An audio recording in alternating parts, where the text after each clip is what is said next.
जय हिंद दोस्तों, स्वागत है आपका अपने YouTube चैनल पर। रेडी हो जाइए, आज हम 72वीं बीपीएससी टेस्ट सीरीज का सबसे इंपॉर्टेंट सेट देखने वाले हैं। जो आपका खान सर के द्वारा जो 72वीं बीपीएससी का टेस्ट कराया जा रहा है उसका हम जो देखेंगे टेस्ट नंबर 30 का आपका पार्ट 2 होने वाला है। ध्यान रखिएगा, पार्ट 1 आपका हो चुका है। आज आपका 75 नंबर प्रश्न से लेकर 150 नंबर प्रश्न पूरा कंप्लीट कराया जाएगा। ध्यान रखिएगा, पार्ट 1 अगर आप लोग नहीं देखें तो प्लीज़ वो वीडियो देख लीजिएगा। सारा इसका डॉक्यूमेंट्स जितना पीडीएफ होता है आपको टेलीग्राम पर मिल जाता है। टेलीग्राम पर अगर ज्वाइन होना है तो लिंक आपका डिस्क्रिप्शन बॉक्स में ज्वाइन हो जाइएगा, है ना। एक जरूरी सूचना कि भैया वीडियो 1.15x पे जरूर देखिएगा। वीडियो थोड़ा सा स्पीड बढ़ा लीजिएगा, थोड़ा सा बढ़िया रहेगा। चलिए बिना कोई देर किए हुए चलते हैं सीधा प्रश्न नंबर 76 की ओर, क्योंकि 175 नंबर प्रश्न तक आपका हो चुका है। चलिए यहाँ से शुरुआत करते हैं प्रश्न नंबर 76 से। और उससे पहले भैया अगर अभी तक आप लोग चैनल को सब्सक्राइब नहीं किए हैं तो प्लीज़ आपसे हाथ जोड़कर निवेदन करें, चैनल को सब्सक्राइब कर लीजिए, चैनल के साथ में जुड़ जाइए। प्लीज़ भैया चैनल को सब्सक्राइब कर लीजिएगा। चलिए चलते हैं प्रश्न नंबर 76 की ओर। बताइएगा, देखिए माइकोप्लाज्मा के संबंध में निम्नलिखित कथनों पर विचार कीजिए। किसके बारे में? माइकोप्लाज्मा के संबंध में निम्नलिखित कथनों पर आप लोग को विचार करना है और बताना है उपयुक्त कथनों में से कौन सा कथन आपका सही है। ध्यान रखिएगा, देखिए कथन 1 में यह कोशिका भित्ति के बिना जीवित रह सकता है, जो कि कथन 1 आपका बिल्कुल सही है। कथन 2 में यह स्वतंत्र अस्तित्व में सक्षम सबसे छोटी जीवित कोशिका है, ये भी कथन आपका बिल्कुल सही है। किसके बारे में? माइकोप्लाज्मा के संबंध में। दोनों कथन आपका सही हो जाएगा, तो इसका सही उत्तर आपका ऑप्शन नंबर सी आपका राइट आंसर हो जाएगा। चलिए नेक्स्ट क्वेश्चन पर चलते हैं, प्रश्न नंबर 77 की ओर। मेंडल के नियमों के संबंध में निम्नलिखित कथनों पर विचार कीजिए। किसके बारे में? मेंडल के नियमों के संबंध में निम्नलिखित कथनों पर विचार करना है, बताना है कि उपयुक्त कथनों में से कौन सा कथन आपका सही है। कौन सा कथन सही है? तो देखिए कथन 1 में पृथक्करण के नियम के युग्मों को शुद्धता का नियम भी कहा जाता है। क्या बोल रहा है? पृथक्करण के नियम को युग्मों का शुद्धता का नियम भी कहा जाता है। ध्यान में रखिएगा। देखिए 2 में आपका स्वतंत्र अपविहवन का नियम पूर्णतः सहल ग्रह जीनों पर भी लागू होता है। ध्यान में रखिएगा, जो कि बिल्कुल आपका गलत है। ध्यान रखिएगा, मेंडल के नियमों के संबंध में सिर्फ कथन 1 आपका सही है, आप लोग ध्यान रखिएगा। तो इसीलिए इसका सही उत्तर आपका ऑप्शन नंबर ये हो जाएगा, केवल 1 आपका सही है। अब वीडियो को भी 1.15x पे जरूर देखिएगा। वीडियो को अभी तुरंत बढ़ा लीजिएगा इसका स्पीड। क्या होता है कि अगर हम बीच में कहीं अगर रुक जाते हैं पढ़ते पढ़ते, उसमें थोड़ा सा स्पीड आप बढ़ा लीजिएगा, थोड़ा सा वो नॉर्मल हो जाएगा। चलिए अगला नंबर प्रश्न, इसका पीडीएफ आप लोग को चाहिएगा तो टेलीग्राम लिंक आपका डिस्क्रिप्शन बॉक्स में, वहाँ से ज्वाइन हो जाइएगा। आपको आज जो है सो इसका मिल जाएगा पीडीएफ। देखिए, वेनेरा डी किस देश की आगामी फ्लैगशिप अंतरिक्ष मिशन है? बताइएगा, बहुत बढ़िया क्वेश्चन है। देखिए वेनेरा डी किस देश का आगामी फ्लैगशिप अंतरिक्ष मिशन है? तो ये आपका रूस देश का। ध्यान में रखिएगा। देखिए वेनेरा डी रूस का आगामी प्रमुख शुक्र ग्रह मिशन है, जिसे 2034 तक 2036 के बीच लॉन्च करने की योजना है, जो ऐतिहासिक सोवियत युग के वेनेरा कार्यक्रम के पुनर्द्वार का प्रतीक है। ध्यान रखिएगा। नेक्स्ट क्वेश्चन पे चलते हैं, प्रश्न नंबर 79 की ओर। तो भारतीय अंतरिक्ष यात्री ग्रुप कैप्टन शुभांशु शुक्ला सुरक्षित रूप से पृथ्वी पर कब लौटे थे? तो पृथ्वी पर 15 जुलाई 2025 को लौटे थे। कब पूछा था? 15 जुलाई 2025 को लौटे थे। देखिएगा, भारतीय अंतरिक्ष यात्री ग्रुप कैप्टन शुभांशु शुक्ला 15 जुलाई 2025 को अंतर्राष्ट्रीय अंतरिक्ष स्टेशन ISS पर ऐतिहासिक 18 दिवसीय मिशन पूरा करने के बाद अंतरिक्ष से सुरक्षित पृथ्वी पर लौट आए हैं। ध्यान रखिएगा। नेक्स्ट क्वेश्चन पर चलते हैं, प्रश्न नंबर 80 की ओर। बताइएगा, सर्वम AI आधारित तौर पर भारत का कौन सा यूनिकॉर्न बन गया है? तो ये सर्वम AI आधारित तौर पर भारत का कौन सा यूनिकॉर्न बन गया है? तो 130वां यूनिकॉर्न बन गया है। ध्यान रखिएगा। देखिए बेंगलुरु में स्थित आर्टिफिशियल इंटेलिजेंट स्टार्टअप सर्वम AI ने अपने सीरीज की वी फील्डिंग राउंड के शुरुआत चरणों में 234 मिलियन अमेरिकी डॉलर जुटाकर आधिकारिक तौर पर भारत का 130वां यूनिकॉर्न बन गया है। ध्यान रखिएगा। नेक्स्ट क्वेश्चन पर चलते हैं, प्रश्न नंबर 81 की ओर।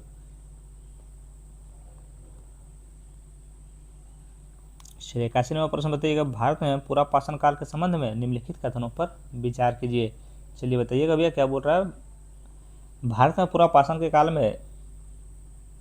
के संबंध में निम्नलिखित कथनों पर विचार करना है, बताना कि कौन सा कथन आपका सही है। कौन सा कथन सही है? तो कथन 1 में है पूरा पाषाण काल के ज़्यादातर स्थल जल स्रोतों के पास स्थित है, जो कि ये बिल्कुल सही है। ध्यान रखिएगा। देखिए भीमबेटका और आदमगढ़ मध्य प्रदेश में पुरापाषाण काल का महत्वपूर्ण स्थल है, जो कि बिल्कुल आपका सही है।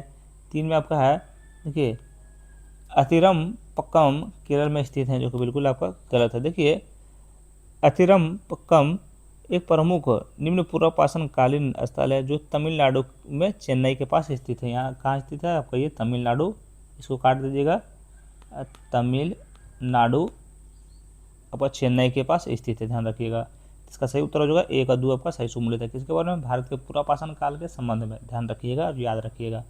चलिए, अभी तक चैनल को सब्सक्राइब नहीं किए भैया तो प्लीज़ आपसे रिक्वेस्ट कर रहे हैं, प्लीज़ चैनल को सब्सक्राइब कर दीजिए भैया। तो इनमें से कौन सा स्थल मध्य पाषाण युग से संबंधित है? देखिएगा, देखिए एग्जाम में बहुत कम दिन बचा हुआ है भैया, थोड़ा सा ध्यान से पढ़िएगा और कंपटीशन बहुत ज़्यादा है।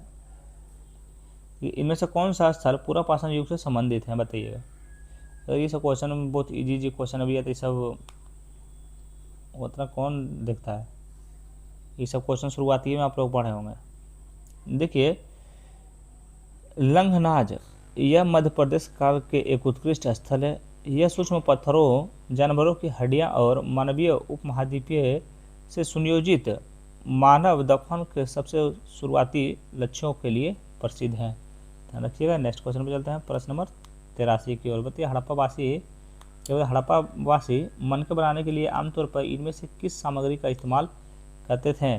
बताइए किस सामग्री का इस्तेमाल करते थे, तो आपका देखिए अस्टीटाइट का इस्तेमाल करते थे। ध्यान में रखिए, देखिए अस्टीटाइट क्या है, तो अस्टीटाइट मध्यकालीन अस्टीटाइट हड़प्पाकालीन मानकों और मोहरों के लिए सबसे अधिक प्रयुक्त सामग्री थी। अत्यंत नरम पत्थर होने के कारण इसे काटना, आकार देना और जटिल डिजाइनों में तराशना आसान था। ध्यान रखिएगा। नेक्स्ट क्वेश्चन पर चलते हैं, प्रश्न नंबर 84 की ओर। प्रश्न नंबर 84 बताइएगा। देखिए ऋग्वेद में अक्सर इस्तेमाल होने वाला शब्द ग्विष्ट का अर्थ है। ऋग्वेद में अक्सर इस्तेमाल होने वाला शब्द ग्विष्ट का अर्थ क्या है, बताइए। ग्विष्ट का अर्थ आपका क्या है, बताइएगा। तो ग्विष्ट का आपका अर्थ हो जाएगा गायों का खोज या समावेशन के लिए युद्ध। ध्यान रखिएगा। तो ऑप्शन नंबर बी आपका सही उत्तर हो जाएगा। देखिए ऋग्वेदिक काल, प्रारंभिक वैदिक काल में मवेशी ही धन का मुख्य मापक थे। विशिष्ट शब्द का आर्थिक शब्द था गायों की खोज है, लेकिन व्यवहार में इसका प्रयोग प्रतिद्वंदी जनजातियों में मवेशियों को छीनने के लिए तोड़े गए युद्ध, लड़ाई या छापे को दर्शाने के लिए किया जाता था। ध्यान रखिएगा। नेक्स्ट क्वेश्चन चलते हैं, प्रश्न नंबर 85 की ओर। बताइए अशोक की मृत्यु के बाद जिन क्षेत्रों पर मौर्य शासकों ने शासन किया उसने उनका मिलान करें। बताइए अशोक की मृत्यु के बाद जिन क्षेत्रों पर मौर्य शासकों ने शासन किया, ध्यान रखिए मौर्य शासक हो गया जिस पे आप लोग शासन किए, तो बताइए कुषाण मौर्य शासन के पश्चिमी भाग, क्या आपको ये शासन किए थे? बताइए क्या आपका ये शासन यहाँ किया था? तो बिल्कुल आपका सही सुमिलित है। ध्यान रखिए बिल्कुल आपका सही सुमिलित है। ठीक है। दशरथ आपको क्या मौर्य साम्राज्य के पूर्वी भाग है, जो बिल्कुल आपका सही है। संप्रति, देखिए संप्रति जो है सो आपका दशरथ के उत्तराधिकारी हैं, जो बिल्कुल आपका सही है। ध्यान में रखिएगा। इसका सही उत्तर आपका ऑप्शन नंबर सी जो तीनों युगों का बिल्कुल सही सुमिलित है। किसके बारे में? अशोक की मृत्यु के बाद जिन क्षेत्रों पर मौर्य शासकों ने शासन किया उसी के बारे में बताना था। तीनों आपका सही सुमिलित है, याद रखिएगा। नेक्स्ट क्वेश्चन पर चलते हैं, प्रश्न नंबर 86 की ओर। बताइए जहांगीर के दरबार के किस कलाकार को पेड़ पौधे और जीव जंतुओं के चित्रण में अपनी बेजोड़ कुशलता के लिए नादिर अल अश्र की उपाधि से सम्मानित किया गया था? बताइए जहांगीर के दरबार के किस जहांगीर के दरबार के किस कलाकार को पेड़ पौधा और जीव जंतुओं के चित्रण में अपनी बेजोड़ कुशलता के लिए नादिर अल अश्र की उपाधि से सम्मानित किया गया था? तो आपका उस्ताद मंसूर को किया गया था। ध्यान रखिए किसको किया गया था? उस्ताद मंसूर को किया गया था। ध्यान रखिएगा। देखिए उस्ताद मंसूर सम्राट जहांगीर के दरबार के एक प्रमुख चित्रकार थे, जो पेड़ पौधे और जानवरों का अविश्वसनीय रूप से विस्तृत और वैज्ञानिक रूप से सटीक चित्रण के लिए प्रसिद्ध थे। याद रखना है, भूलना नहीं है। 87 नंबर प्रश्न बताइएगा। उत्तर वेदिक काल में विनिमय माध्यम से के रूप में निम्नलिखित में से किन सिक्कों का प्रयोग किया जाता था? तो उत्तर वैदिक काल में विनिमय के माध्यम के रूप में निम्नलिखित में से किन सिक्कों का प्रयोग किया जाता था? तो निष्क और सतमान और कृष्णल का आपका उपयोग किया जाता था, ध्यान रखिएगा। निष्क और शतमान और कृष्णल का उपयोग किया जाता है, ध्यान रखिएगा। तो ऑप्शन नंबर ए आपका सही उत्तर हो जाएगा। नेक्स्ट क्वेश्चन देखिए, हर्षवर्धन के प्रशासन से संबंधित निम्नलिखित युग्मों पर विचार कीजिए। ठीक है, प्रशासनिक पद हो गया और जिम्मेदारी हो गया। बताइए, संधि विग्रहिक, इसमें क्या आपका मुख्य बैंकर क्या आपका सही सुमेलित है? बताइए क्या आपका सही सुमेलित? तो बिल्कुल आपको बोलिएगा जी भैया, बिल्कुल आपका ये सही सुमेलित नहीं है। प्रथम खुलिक, युद्धों और शांति मित्र, क्या आपका ये सुमेलित है? तो ये भी आपका सुमेलित नहीं है। देखिए, महादंडनायक, मुख्य न्यायाधीश, अधिकारी जो कि बिल्कुल आपका सही है। देखेंगे हर्षवर्धन के प्रशासन से संबंधित सिर्फ महादंडनायक और मुख्य न्यायाधीश, ये आपका बिल्कुल सही सुमेलित से, ध्यान रखिएगा। तो इसका सही उत्तर आपको कौन सा हो जाएगा? तो ऑप्शन नंबर बी हो जाएगा। केवल 3 आपका सही सुमेलित है। ठीक है, नेक्स्ट क्वेश्चन पे चलते हैं, प्रश्न नंबर 89 की ओर।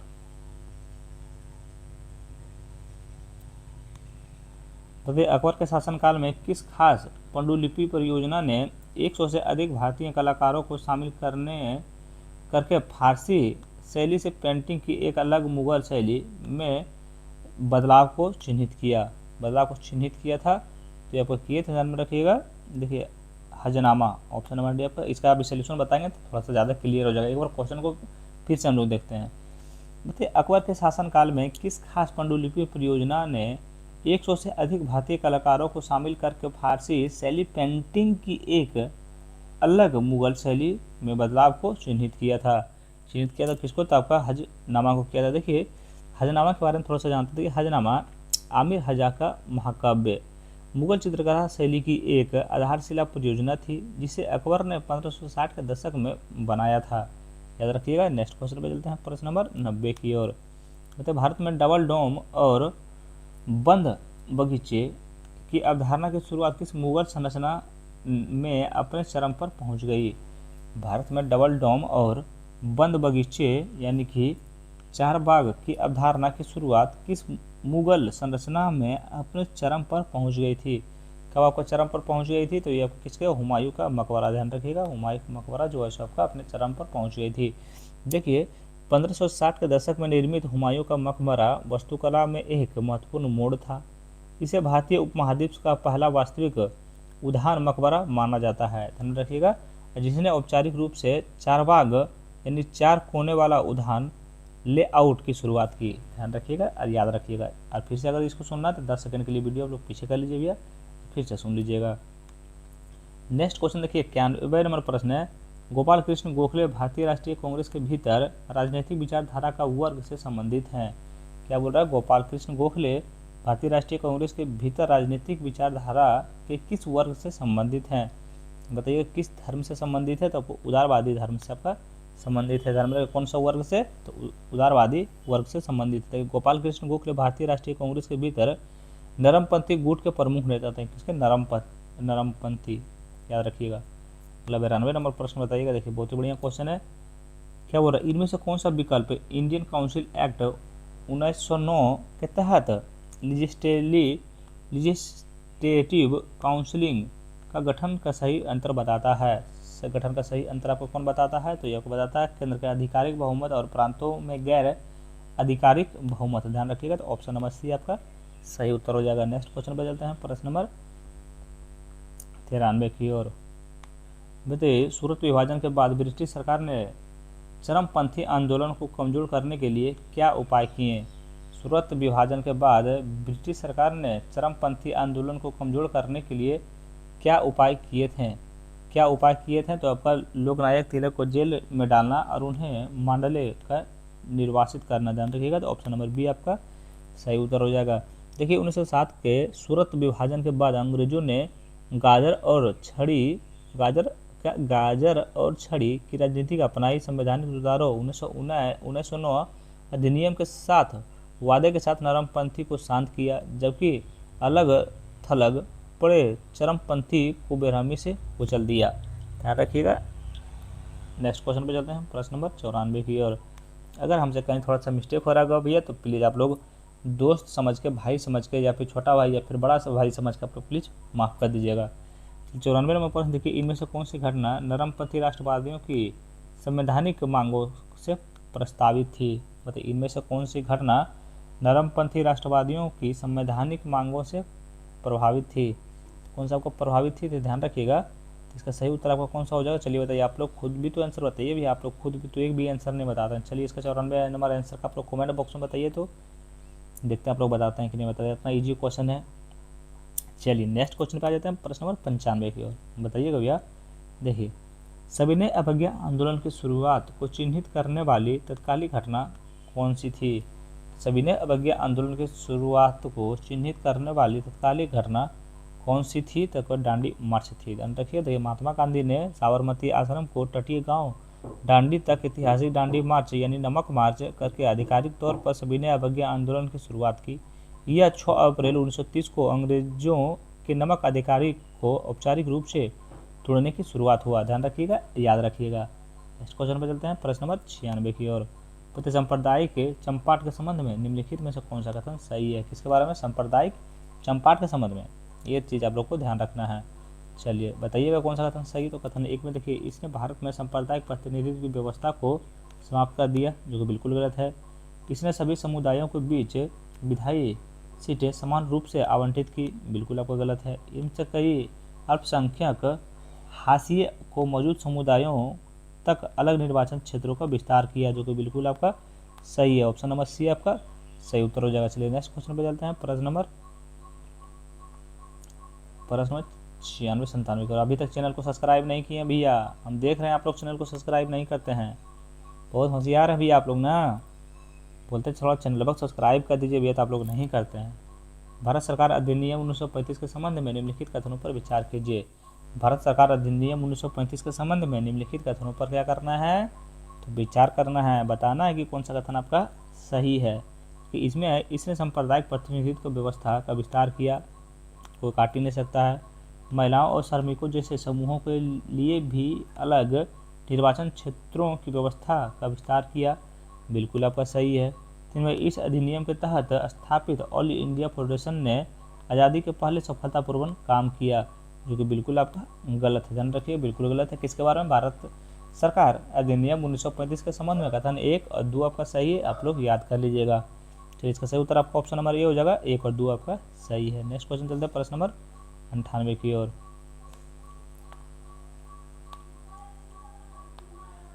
प्रश्न नंबर 98 बताइएगा, राजगोपालचारी फार्मूला 1944 के संबंध में निम्नलिखित कथनों पर विचार कीजिए। किसके बारे में? राजगोपालचारी फार्मूला 1944 के संबंध में निम्नलिखित कथनों पर विचार करना और बताना है कि उपयुक्त कथनों में से कौन सा कथन आपका सही है। कौन सा कथन सही? कथन 1 में, इस फार्मूले के प्रावधान केवल तभी लागू होने थे जब ब्रिटेन भारत को पूर्ण स्वतंत्रता हस्ताक्षरित कर दे, जो कि बिल्कुल आपका सही है। इस फार्मूले में प्रस्ताव दिया गया था कि सत्ता हस्तांतरण के बाद मुस्लिम बहुल क्षेत्रों को जनमत संग्रह के माध्यम से पृथकीकरण के मुद्दे पर निर्णय लिया जाना चाहिए, जो कि ये भी आपका बिल्कुल सही है। राजगोपालचारी फार्मूला 1944 के संबंध में कथन 1 भी सही है और 2 भी सही है, ध्यान रखिएगा। तो इसीलिए इसका सही उत्तर आपका ऑप्शन नंबर सी हो जाएगा। चलिए नेक्स्ट क्वेश्चन चलते हैं, प्रश्न नंबर 99 की ओर। बताइए, निम्नलिखित इतिहासकारों ने किसने कहा था कि 1857 का विद्रोह ना तो पहला और ना ही राष्ट्रीय और ना ही स्वतंत्रता संग्राम था? बताइए, कितना बढ़िया क्वेश्चन है, कितना इजी क्वेश्चन है। बताइएगा इसका आंसर क्या होगा। तो क्वेश्चन ध्यान से सुनिएगा। निम्नलिखित इतिहासकारों में से किसने कहा था कि 1857 का विद्रोह ना तो पहला था और ना ही राष्ट्रीय और ना ही स्वतंत्रता संग्राम था? ये आपका आरसी मजुमदार बोले थे, याद रखिएगा। चलिए इस पर ज़्यादा ध्यान नहीं देंगे क्योंकि बहुत ईजी क्वेश्चन था, वो सब आप लोग जानते होंगे उसके बारे में। चलिए 100 नंबर प्रश्न बताएगा, निम्नलिखित समाज सुधारकों को निम्नलिखित समाज सुधारकों में से किसने कहा था जो कोई भी प्रतिदिन सच्चे ईश्वर की पूजा करता है उसे अपने सभी देशवासियों को भाई मानना सीखना चाहिए? क्या का क्वेश्चन क्या था भैया, हमको बहुत अच्छा लग गया है। देखिए, निम्नलिखित समाज सुधारकों में से किसने कहा था जो कोई भी प्रतिदिन सच्चे ईश्वर का पूजा करता है उसे अपने सभी देशवासियों को भाई मानना सीखना चाहिए? क्या भाई मानना सीखना चाहिए? तो ये आपको बहुत बढ़िया क्वेश्चन। तो ये आपको कौन बोले थे? तो आपका केशव चंद्र सेन बोले थे, ध्यान रखिएगा, केशव चंद्र बोले थे। देखिए, केशव चंद्र सेन प्रख्यात समाज सुधारक थे जिन्होंने कहा था जो कोई भी प्रतिदिन ईश्वर की सच्ची उपासना करता है उसे अपने सभी देशवासियों को भाई बंधुओं के रूप में पहचानना सीखना चाहिए। ध्यान रखिएगा। नेक्स्ट क्वेश्चन पर चलते हैं, प्रश्न नंबर 101 की ओर। क्रांतिकारी समाचार पत्रों या पत्रिकाओं और उनके प्रकाशन स्थलों के निम्नलिखित जोड़ों पर विचार कीजिए। देखिए, संघ क्या बंगाल स्थल से जुड़े हुए हैं? बताइए क्या आपका सही है? क्या आपका सही है? तो बिल्कुल आपका सही है। तो मैं इंडियन सोशलिस्ट क्या है, सोशियोलॉजिस्ट, इंडियन सोशियोलॉजिस्ट लंदन, आपको कोई काट ही नहीं सकता, ये बिल्कुल सही है। 3 में आपका है तलवार, बर्लिन, बिल्कुल सही है। फ्री हिंदुस्तान, वैंकूवर, बिल्कुल आपका सही। ध्यान में रखिएगा। देखिए सर, आपका क्रांतिकारी समाचार पत्र पत्रिकाओं हो गया, उसका प्रकाशन स्थलों हो गया। उसका प्रकाशन स्थल कौन सा हो गया? ये आपका प्रकाशन स्थल हो गया, ये आपका पत्र या पत्रिका होंगे। ध्यान रखिएगा, चारों का सही सम्मिलित है, तो ऑप्शन नंबर डी आपका राइट आंसर हो जाएगा। चलिए अगला नंबर प्रश्न बताते हैं, प्रश्न नंबर 102 के नीचे दिए गए विद्रोह को कालानुक्रम के अनुसार व्यवस्थित करें। किसके जिस तरह विद्रोह दिया हुआ है उसको कालानुक्रम में व्यवस्थित करना, कौन पहले हुआ है और कौन बाद में हुआ है। बहुत बढ़िया क्वेश्चन है, बहुत ईजी क्वेश्चन है। पहला आपका हो जाएगा मोपला विद्रोह, सबको पता है, इसको हम बता भी देंगे कब हुआ था। ये आपका पहला हो जाएगा मोपला विद्रोह। मोपला विद्रोह आपका 1836 से लेकर 1854 में मालाबार क्षेत्र यानी केरल के मोपला मुस्लिम कष्टकारों के दमनकारी हिंदुओं, जमींदारों और ब्रिटिश राजस्व अधिकारियों के खिलाफ हिंसक विद्रोह का एक श्रृंखला चलाई। ध्यान रखिएगा। उसके बाद आपका कौन सा हो जाएगा? तो उसके बाद आपका हो जाएगा नील विद्रोह। उसके बाद हो जाएगा आपका नील विद्रोह, ये आपका हो जाएगा दूसरा। कि नील विद्रोह 1859 से लेकर 1860 नील विद्रोह का नाम से जाने जाने वाला घटनाक्रम बंगाल में हुआ था। ध्यान रखिएगा। उसके बाद आपका हो जाएगा, ध्यान रखिएगा, दक्कन किसान विद्रोह, ये आपका हो जाएगा तीसरा। ध्यान रखिएगा।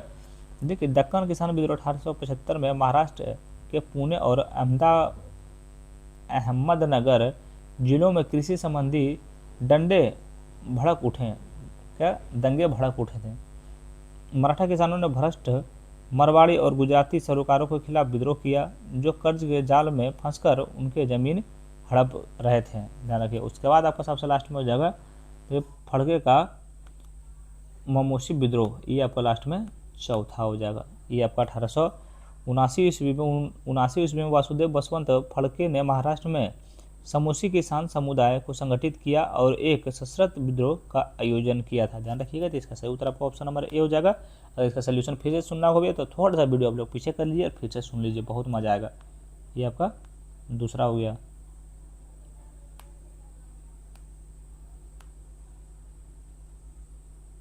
ये आपका दूसरा हो गया। चलिए नेक्स्ट क्वेश्चन पे चलते हैं, प्रश्न नंबर 103 की ओर।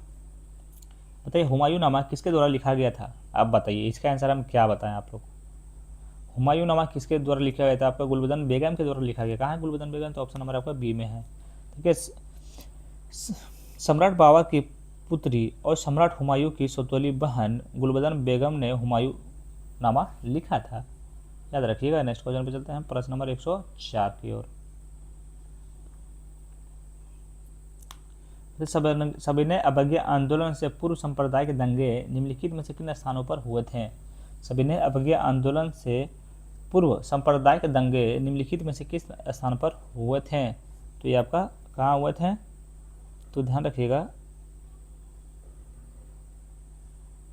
तो आपका हुए थे मुल्तान में हुए थे, अमृतसर में हुए थे, दिल्ली में हुए थे, अलीगढ़ में हुए थे। ये सविनय अवज्ञा आंदोलन से पूर्व सांप्रदायिक दंगे आपका चारों जगह पे हुए थे। ध्यान रखिएगा। कहाँ कहाँ हुए थे? मुल्तान में हुए थे, अमृतसर में हुए थे, दिल्ली में हुए थे और अलीगढ़ में हुए थे। ध्यान रखिएगा। तो ऑप्शन नंबर सी आपका सही उत्तर हो जाएगा। नेक्स्ट क्वेश्चन पे चलते हैं, प्रश्न नंबर 105 की ओर। बताइए तामलुक जातीय सरकार के प्रथम सर्वाधिनायक सर्वोच्च नेता की उपाधि किसे प्राप्त थी? ठीक है, सर्वोच्च नेता को किसे प्राप्त थी? तो आपका सतीश चंद्र सीमांत को आपका प्राप्त थी। ध्यान रखें, तामलुक जातीय सरकार के प्रथम सर्वाधिनायक सर्वोच्च नेता की उपाधि किसे प्राप्त थी? तो सतीश चंद्र सीमांत को प्राप्त थी। ध्यान रखिए। नेक्स्ट क्वेश्चन पे चलते हैं, प्रश्न नंबर 106 की ओर। 1937 के प्रांतीय चुनावों के संबंध में निम्नलिखित कथनों पर विचार कीजिए। 1937 के प्रांतीय चुनावों के संबंध में निम्नलिखित कथनों पर विचार कीजिए, बताइए कि कौन सा कथन आपका सही है। कथन एक में भारतीय राष्ट्रीय कांग्रेस बम्बई, असम, बंगाल और उत्तर पश्चिम सीमा प्रांत जैसे प्रांतों में सबसे बड़ी पार्टी के रूप में उभरी थी, जो कि बिल्कुल आपका सही है। किसके बारे में? 1937 के प्रांतीय चुनावों के संबंध में।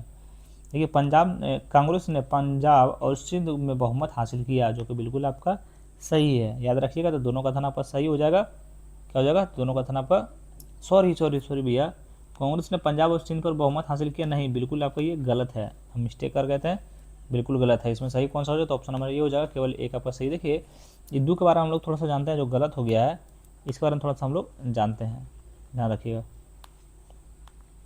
देखिए पंजाब और सिंध में कांग्रेस का प्रदर्शन निराशाजनक रहा। पंजाब में यूनियनिस्ट पार्टी ने भारी बहुमत से जीत हासिल की थी, ध्यान रखिएगा। नेक्स्ट क्वेश्चन पर चलते हैं, प्रश्न नंबर 107 की ओर। तो निम्नलिखित में से कौन सा द्वितीय युद्ध के दौरान भारत रक्षा नियमों को लागू करने के प्राथमिक उद्देश्य का सबसे अच्छा वर्णन किया था? सबसे अच्छा वर्णन आपको कौन किया था? युद्धकालीन आपातकाल के दौरान राजनीतिक विरोध को दबाना और भारत पर ब्रिटिश नियंत्रण बनाए रखना, ध्यान रखिएगा। तो ऑप्शन नंबर बी आपका सही उत्तर हो जाएगा। नेक्स्ट क्वेश्चन पर चलते हैं, प्रश्न नंबर 108 की ओर। बताइए भारतीय राष्ट्रीय कांग्रेस के प्रथम अधिवेशन के संबंध में निम्नलिखित कथनों पर विचार कीजिए। बताइए उपयुक्त में से कौन सा कथन आपका सही है? देखिए कथन एक में आपका इसमें से 72 प्रतिनिधित्व भाग लिया था। क्या कथन एक आपका सही है? तो कथन एक आपका जो है बिल्कुल बताइएगा, एक सेकंड रुक जाइए। कथन एक जो है आपका बिल्कुल सही है। कथन एक आपको बिल्कुल से। कथन दो में भारतीय राष्ट्रीय कांग्रेस के प्रथम अधिवेशन की अध्यक्षता दादा भाई नौरोजी ने की। क्या आपका ये कथन सही है? तो कथन एक दो आपका बिल्कुल गलत है, ध्यान रखिएगा। देखिए प्रथम अधिवेशन की अध्यक्षता की प्रमुख बंगाली वकील वोमेश चंद्र बनर्जी यानी कि WC बनर्जी ने किए थे, ध्यान रखिए। 1886 में कोलकाता में आयोजित कांग्रेस के दूसरे अधिवेशन की अध्यक्षता दादा भाई नौरोजी ने किए थे, ध्यान रखिएगा। इसका सही उत्तर आपको कौन सा हो जाएगा? तो ऑप्शन नंबर ए हो जाएगा, केवल एक आपका सही है। नेक्स्ट क्वेश्चन पर चलते हैं, प्रश्न नंबर 109 की ओर। मतलब निम्नलिखित प्रसिद्ध राजनीतिक मुकदमों को कालानुक्रम में व्यवस्थित करना है। किसके बारे में? प्रसिद्ध राजनीतिक मुकदमों के संबंध में निम्नलिखित कथन को कालानुक्रम में व्यवस्थित करना है। ठीक है, पहला कौन सा हो जाएगा ये आपको लोग को बताना। पहला आपको कौन सा हो जाएगा? पहला पे हम लोग पहले आते हैं। तो पहला हो जाएगा बहादुर शाह जफर का मुकदमा, ध्यान रखिएगा। पहला हो जाएगा बहादुर शाह जफर का मुकदमा, ये आपका हो जाएगा पहला, ध्यान रखिएगा, ये आपको पहला हो जाएगा।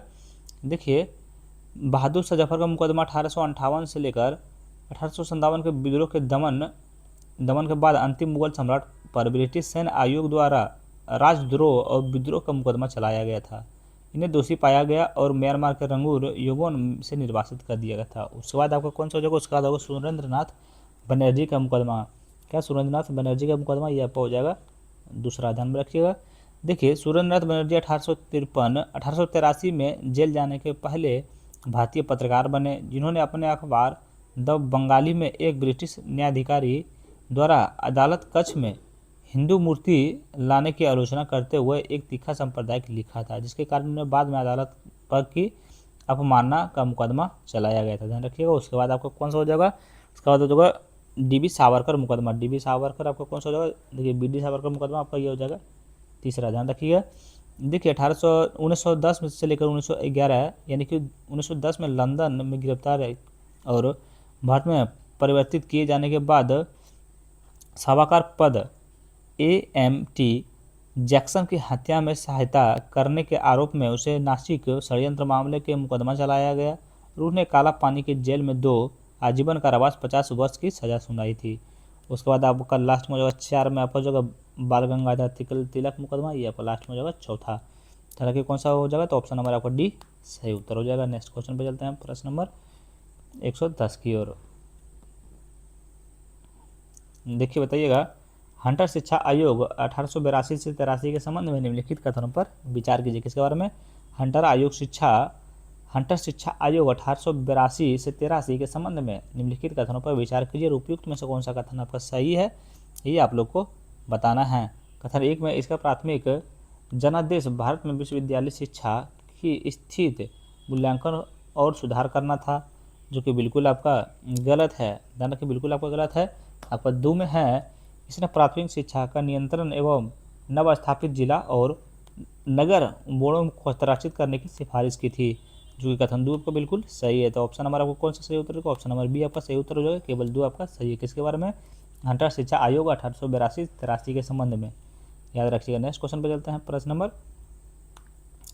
111 की ओर।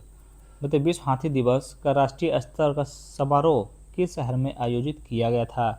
बताइएगा, विश्व हाथी दिवस का राष्ट्रीय स्तर का समारोह किस शहर में आयोजित किया गया था? तो आपका कोयम्बटूर में आयोजित किया गया था, ध्यान रखिएगा।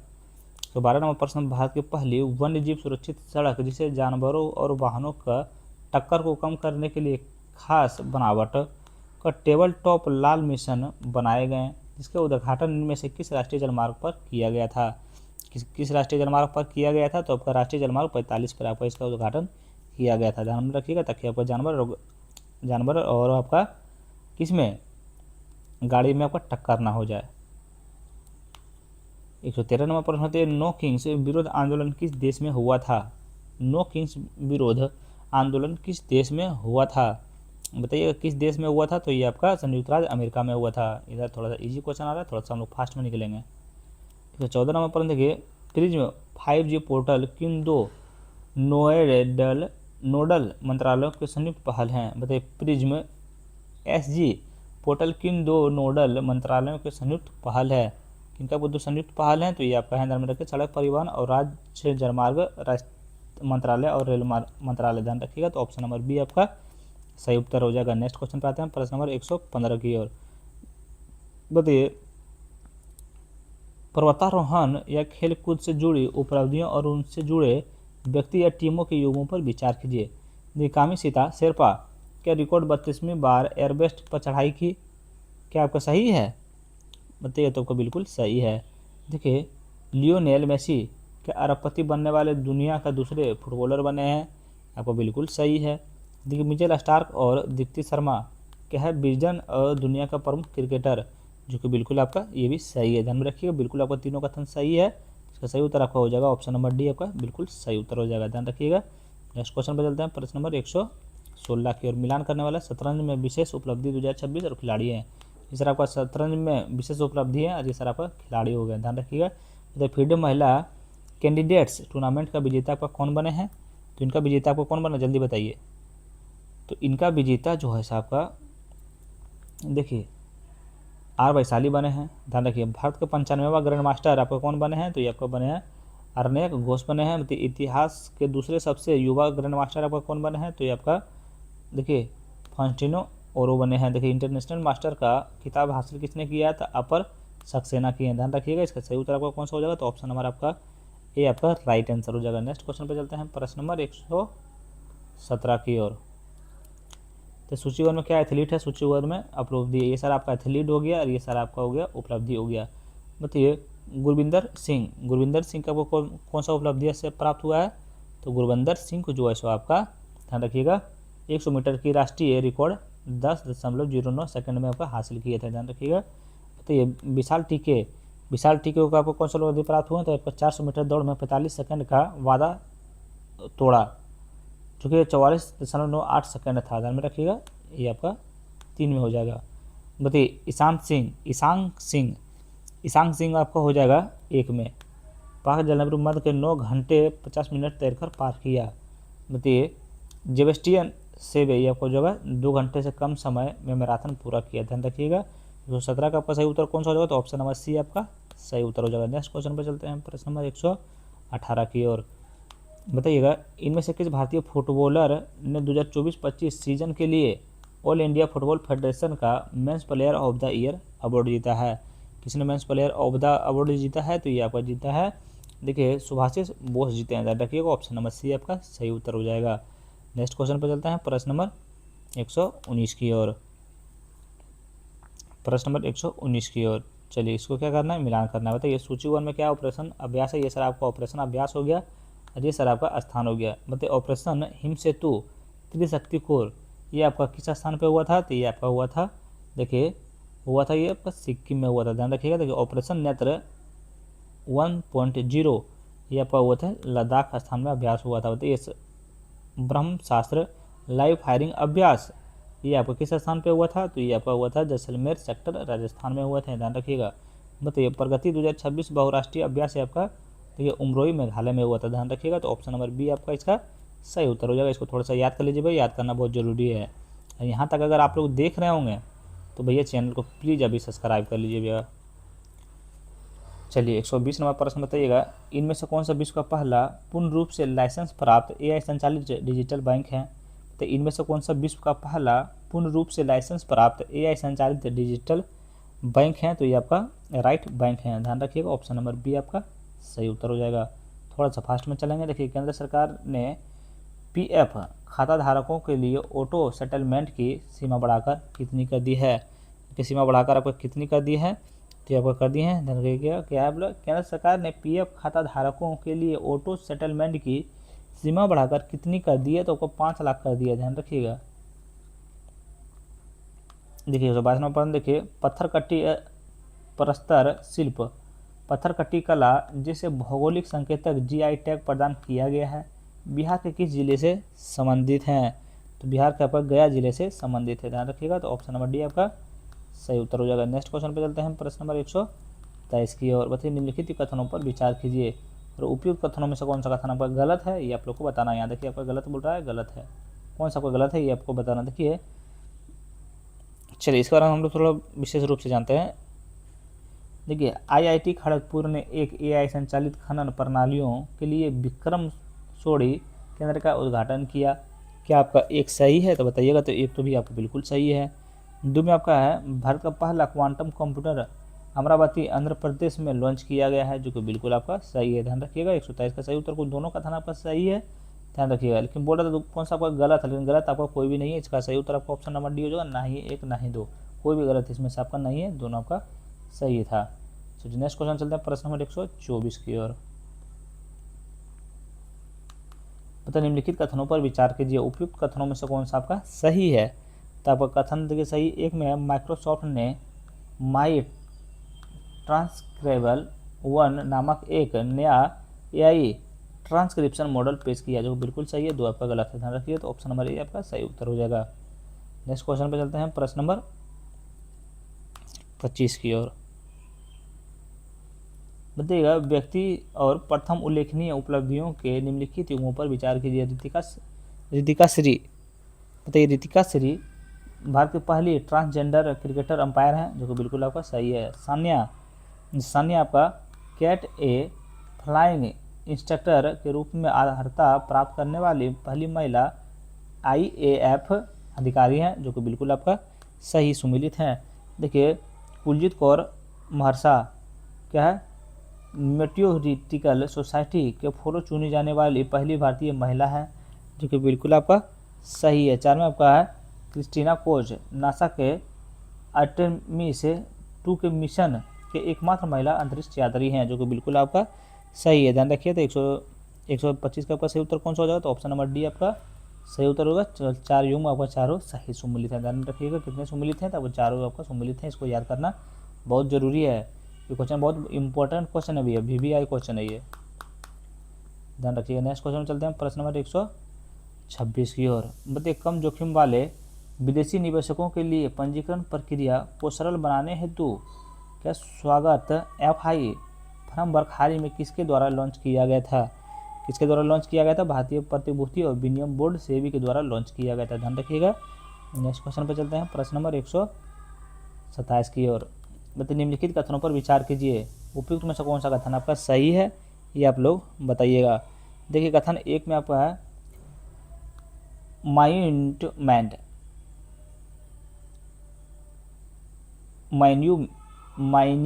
मैन तृतीय क्या अंतर्महाद्वीपीय बॉलिस्टिक मिसाइल संयुक्त राज्य अमेरिका द्वारा विकसित की गई है। क्या आपका सही है? तो बिल्कुल आपका सही है। रूस के परमाणु ऊर्जा से चलने वाली पोसीडॉन अंडर वाटर ड्रोन की परीक्षण किया, जो ये बिल्कुल आपका सही है। 3 में का दक्षिण कोरिया ने हुमानू 5 नामक मिसाइल विकसित की है, जो कि बिल्कुल आपका सही है, ध्यान रखिए। तीनों कथन आपका सही हो जाएगा। तो ऑप्शन नंबर डी आपका बिल्कुल सही उत्तर होगा, ध्यान रखिए। क्वेश्चन बहुत बढ़िया क्वेश्चन है, ये VVI क्वेश्चन है, ध्यान रखिए, वेरी वेरी इंपॉर्टेंट क्वेश्चन है ये। चलिए 28वां प्रश्न बताइएगा, हाल ही में खबरों में रही तिरुमाला पहाड़ी और रा मिट्टी डिबालू को निम्नलिखित में से किस सूची में शामिल किया गया है? बताइए किस सूची में आपका शामिल किया गया है? तो ये आपको यूनेस्को की संभावित सूची में आपका शामिल किया गया है। ध्यान रखिएगा, ऑप्शन नंबर बी आपका सही उत्तर हो जाएगा। नेक्स्ट क्वेश्चन पे चलते हैं, प्रश्न नंबर 129 की ओर। मतलब सूची 1 में क्या है? अभियान ये योजना है, एक केंद्र शासित प्रदेश है, राज्य और केंद्र शासित प्रदेश हैं। इसलिए क्या करना है हम लोग को? मिलान करना है। क्या करना है? मिलान करना है। तो चलिए जल्दी से हम लोग मिलान करते हैं। चलिए इसको पूरा छोटा कर देते हैं थोड़ा सा। तो मेरा भारत मेरा योगदान, ये आपका कहाँ से हो जाएगा? तो ये आपका हो जाएगा दिल्ली में अभियान चलाया गया था। तो जन भागीदारी सबसे दूर सबसे पहले ये आपका छत्तीसगढ़ में चलाया गया था, ध्यान में रखिएगा। देखिए मशरूम मिशन आपका आंध्र प्रदेश में चलाया गया था। स्कूल छात्रों के लिए रागी जावा आपका आंध्र प्रदेश में चलाया गया था, याद कर लीजिएगा। तो ऑप्शन नंबर डी आपका सही उत्तर हो जाएगा। नेक्स्ट क्वेश्चन पे चलते हैं, प्रश्न नंबर 30 की ओर। बताइए जियो ने निम्नलिखित में से किस नाम से देश का पहला स्वदेशी एआई प्लेटफॉर्म लॉन्च करने की घोषणा की है?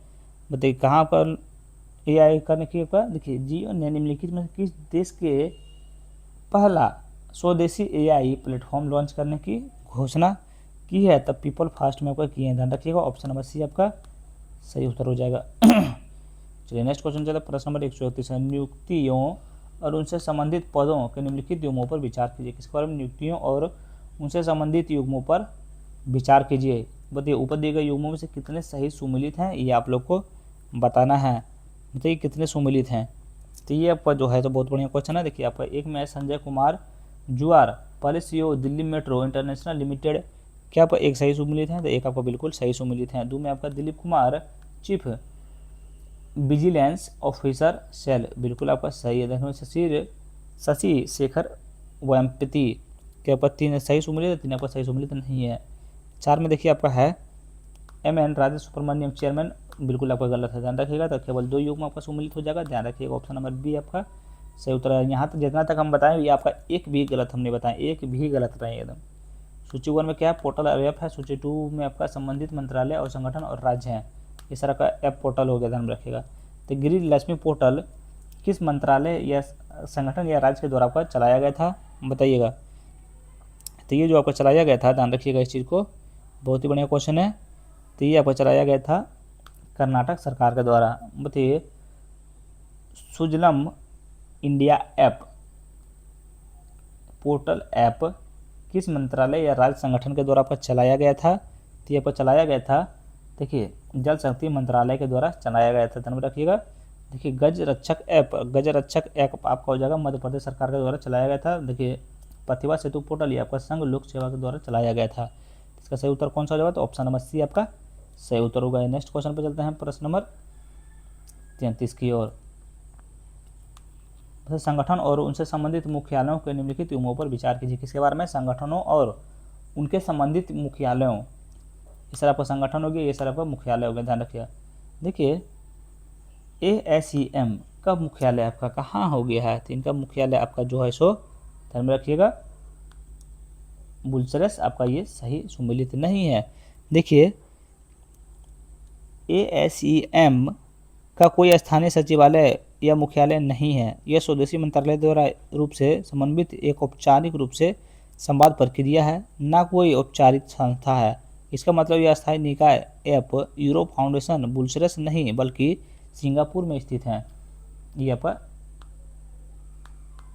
सिंगापुर में स्थित है, याद रखिए। बताइए बिम्स्टेक ढाका, क्या आपका ये सही सुमिलित हैं? तो ये आपका बिल्कुल सही सुमिलित हैं। संघाई सहयोग संगठन बीजिंग, इसको कोई काट ही नहीं सकता। अंतर्राष्ट्रीय आपराधिक न्यायालय हैंग नीदरलैंड, ये भी आपको कोई काट नहीं सकता, ध्यान रखिए। 2, 3 और 4 आपका सही है, तो ऑप्शन नंबर बी आपका सही उत्तर हो जाएगा। नेक्स्ट क्वेश्चन पे चलते हैं, प्रश्न नंबर 34 की। बताइए 2025 में 24वीं इंडियन ओशन रिम एसोसिएशन बैठक में भारतीय प्रतिनिधित्व मंडल का नेतृत्व किसने किया था? तो इनका नेतृत्व किसने किया था? तो आपको सचिव पूर्व पी कुमारन ने किए थे, ध्यान में रखिएगा। तो ऑप्शन नंबर सी आपका सही उत्तर हो जाएगा। नेक्स्ट क्वेश्चन में चलते हैं, प्रश्न नंबर 135 को। राष्ट्रीय युवा महोत्सव 2026 का आयोजन किया गया था और कहाँ किया गया था? चलिए बताइए भैया। तो कहाँ किया गया था, तो आपका ये नई दिल्ली में किया गया था। ध्यान में रखिएगा। राष्ट्रीय युवा महोत्सव 2026 का आयोजन आपका नई दिल्ली में हुआ था। 136 नंबर प्रश्न बताइए, 2025 में बेमेल में आयोजित संयुक्त राष्ट्र जलवायु सम्मेलन COP30 एक समझौते के साथ संपन्न हुआ जो 2035 तक जलवायु अनुकूलन वित्त को तिगुनी करने का लक्ष्य रखता है। ऑप्शन नंबर ए आपका सही उत्तर हो जाएगा। ऐसा नहीं है कि भैया आपको याद करते हुए भी जाना है। 2025 में रिलीज हुई आत्मकथा the one cricket my life and more लेखक कौन है? 2025 में रिलीज हुई आत्मकथा the one cricket my life and more के लेखक कौन है? तो इनके लेखक आपका शिखर धवन है। ध्यान रखिए कौन है, शिखर धवन। मिस्टर आईसीसी के नाम से भी ये जाने जाते हैं। नेक्स्ट क्वेश्चन चलते हैं प्रश्न नंबर 138 की ओर। बताइए 11 जून 2026 को फीफा वर्ल्ड कप 2026 का ओपनिंग मैच किस स्टेडियम में खेला गया था? बताइए 11 जून 2026 को फीफा वर्ल्ड कप 2026 का ओपनिंग मैच किस स्टेडियम में खेला गया था?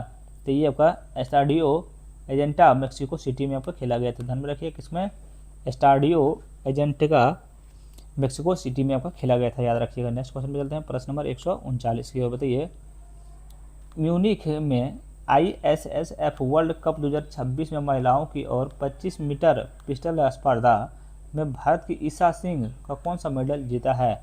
ईशा सिंह आपका कौन सा मेडल जीती हैं, ये आप लोग बताइएगा। तो ये बस गोल्ड मेडल जीते हैं। ध्यान में रखिएगा। देखिए ISSF वर्ल्ड कप 2026 में महिलाओं की 25 मीटर पिस्टल स्पर्धा में भारत की ईशा सिंह ने आपका गोल्ड मेडल जीते हैं, याद रखिएगा। 140 नंबर प्रश्न बताइएगा। देखिए आपको क्या है, नई दिल्ली घोषणा जो जून 2026 के दुनिया भर में चर्चा का विषय बनी थी, किस चीज़ का संरक्षण से जुड़ी थी?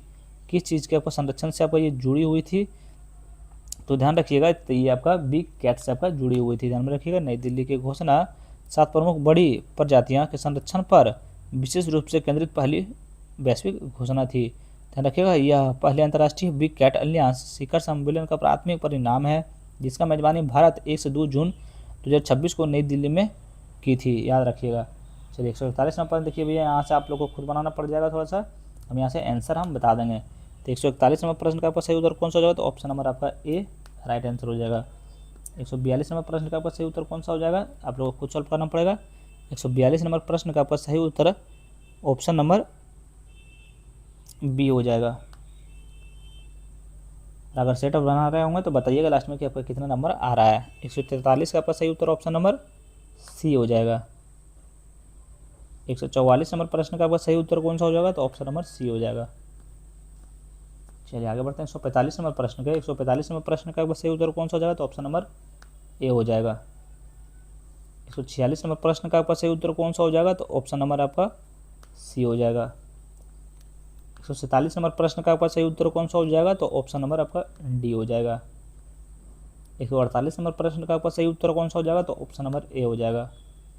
149 नंबर प्रश्न का आपका सही उत्तर कौन सा हो जाएगा? तो ऑप्शन नंबर ए हो जाएगा। चलिए आज का आखिरी नंबर प्रश्न है 150 नंबर प्रश्न का आपका कौन सा उत्तर होगा? ये जानने से पहले भी आप लोग प्लीज़ चैनल को सब्सक्राइब करके जाइएगा और लाइक भी कर दीजिएगा, अपने दोस्तों को जरूर शेयर कीजिएगा और टेलीग्राम पर ज्वाइन हो जाइएगा, वहाँ पे आपको इसका PDF मिल जाएगा। सही उत्तर आपका ऑप्शन नंबर सी हो जाएगा। वीडियो हो गया समाप्त भैया, thank you so much. Thank you so much.